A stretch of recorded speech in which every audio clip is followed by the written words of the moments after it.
Hello there. These are some of the earliest video game consoles, if handheld ones. If you wanted to play video games on the go, you bought these. So these are some of the early examples of handheld video games. How did we get to the Nintendo Switch, and soon enough the Nintendo Switch 2? How did we get to the PlayStation Portable, and all that sort of stuff? Well, it's a long, long road to get to the PlayStation Portable Nintendo Switch. We started with these. Now, the story of handheld video game consoles goes back to 1976 with Mattel Auto Race. Mattel released Mattel Auto Race, and it was pretty popular. Now, in 77, beginning in June, he followed up with Mattel Football, and then there was Mattel Basketball, Mattel Baseball. In 78, they also came up with Mattel Soccer, Mattel Football 2, and in 79, you had Mattel Hockey, Mattel Soccer 2, and then Mattel Basketball 2, and in 1980, you had Ski Slam. Now, I see back in the day, portable video games were basically a bunch of red dots. You press a button, a red dot turn off, and then another red dot turn on. There wasn't really any graphics. They were all LCD games. That's what they're referred to as, similar to Tiger Electronics covered in the Angry Video Game Nerd Tiger Electronics video. Um, this is what they were. Now this is a re-release of it, so it has improved sound and graphics, but they were just a bunch of red dots moving around. There was no graphics, barely any really.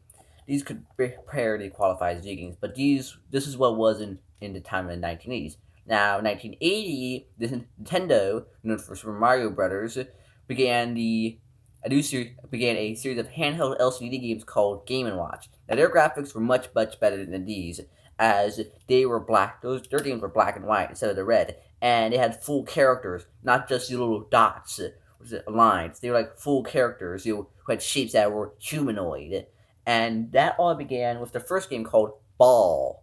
Yeah, called Ball. Now that game was released. That game was released on April 28th, 1980. Now, a year prior to that, the first ever handheld video game console was released. Now you see, these only held one game. All these just one singular game, right? So Milton Bradley solved that problem with Microvision, and Microvision was released in November 1979. Now, Microvision had 12 games released for it, and they were all interchangeable cartridges like a regular video game console. Like at the time, the Atari 2600. You bought a Microvision, you put other games into Microvision. That was revolutionary for November of 1979, as most people were still playing these sort of games. At the time, as mentioned, you had hockey, soccer too, something like that, and so that was a pretty big deal. Now, the Microvision didn't really last that long. It lasted about 1981, but it was featured in Friday the 13th Part Two. That's something you gotta know. Part Two, that's the one with Baghead Jason in it. Before he got his hockey mask, he didn't get his hockey mask until Part 3, and he wasn't even there really in Part 1. He didn't kill anybody in Part 1. Now, who this? Now, but from the 1980s until the 1990s, Nintendo did continue making Game and Watches. That was kind of their main thing until they really struck big with Donkey Kong. Now, in 1983, Tommy made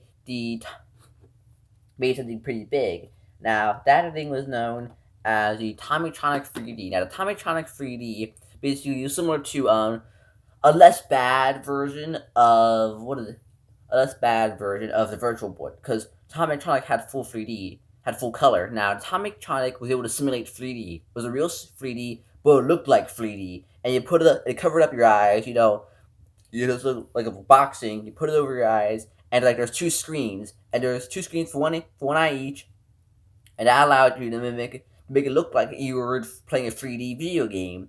When 3D video games weren't really much of a thing back then, they were still in their infancy, and for color was something that even Nintendo couldn't do in the 90s. So I'm pretty sure it was so from what it seems, they were similar to the LCD games that Nintendo or Mattel was putting out. But the Tommytronic 3D is pretty interesting because they were able to make something that looked convincingly 3D for what it would have been in the 1980s.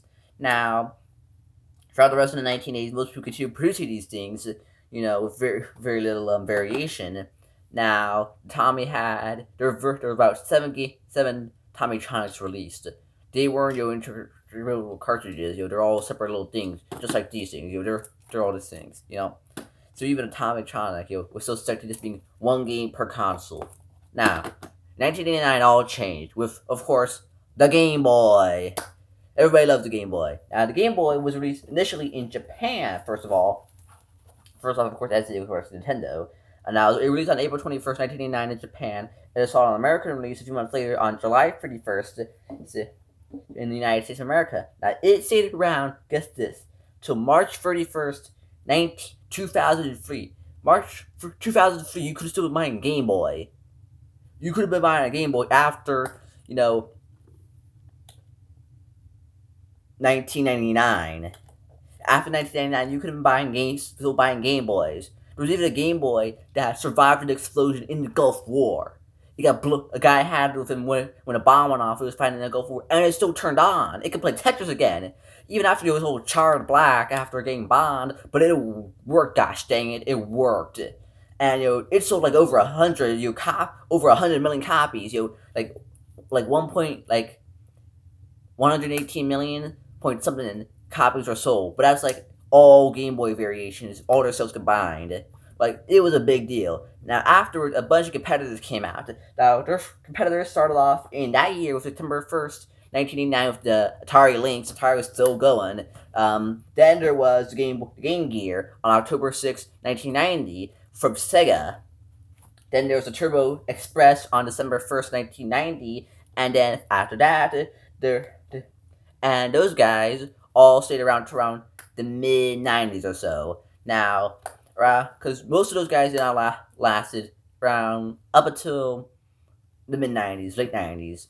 And after the late 90s, all the competitors were discontinued by that point, and the Game Boy was still selling as they mainly survived off of the Game Boy Color, which was released in the mid-late 90s, as it took some of those old Game Boy games worked on it. You introduced the color. It also made for Game Boy Color games, that intended to be in color.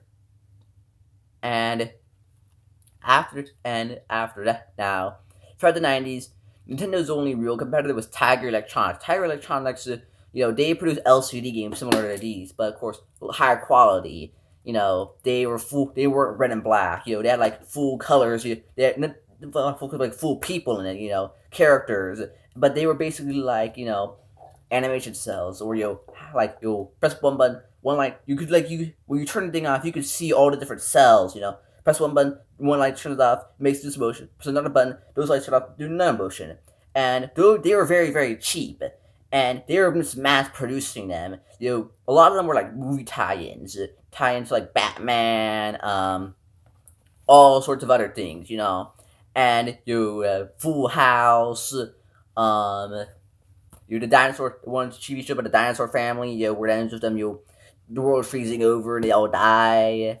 They were mass producing them, like crazy. Tiger Electronics, they were cheap, easy to buy, much more cheaper than a Game Boy. They even took less batteries than a Game Boy, so it makes sense to buy them. But the fact that the Game Boy is much higher quality and you could put more games, and you didn't need to buy a new system every time. You need to buy a new game, and the game was much better. And get more out of them. This led to the Game Boy winning. By the end of the 90s, the Tiger Electronics was kind of done for because it couldn't keep up. There's only cause by then you're constantly making movie tie-in games wasn't gonna work. Because they were notoriously bad. They only made that's the time they made it. The Angry Video Game recovered it, as everybody should know if you watch this sort of stuff. Now, ever since the turn of the 21st century, Nintendo's basically been the guy when it comes to portable gaming. There was the PlayStation Portable, and that lasted for a few years. It was fairly popular. I actually own a used one. It doesn't work right now, and it's like a battery thing doesn't work. But I have one. It has like a few games and stuff. The main advantage it had over the Game Boy, over what they had, like the DS or the Game Boy Advance, was the fact that it was intended to play movies. Because Game Boy Advance could play movies and TV shows, but they're much lower quality because it wasn't made for that. But they designed the PlayStation Portable for that. Now it was eventually discontinued, and ever since those guys dropped out, Nintendo's mainly been the guy doing everything really. It's mainly been a Nintendo world when it comes to portable gaming, besides they be like mobile games, but that's for another episode. Anyways, now, currently, the only real portable gaming console there is a Nintendo Switch, and Nintendo Switch was now Nintendo Switch cost $300 when it came out. Now in 2018. Now it's 45 days from now. It's going to be a Nintendo Switch 2, which is releasing on June 5th this year. And how much is it going to cost? $500. Well, technically, $499.99. I don't know why everything ended in 99. Just round it up to it's $400 after tax. Once a tax man does this thing and it adds on more money, it's $500. Why I need? Yeah, it's supposed to be like PlayStation 5 level graphics, but like still, it's like Nintendo. You have enough money, man. You have enough money. You don't need that much. You don't need that much cash. Anyway, that's all I gotta say. Next video is about mobile games, like the history of that sort of stuff. Anyways, bye. Have a nice time.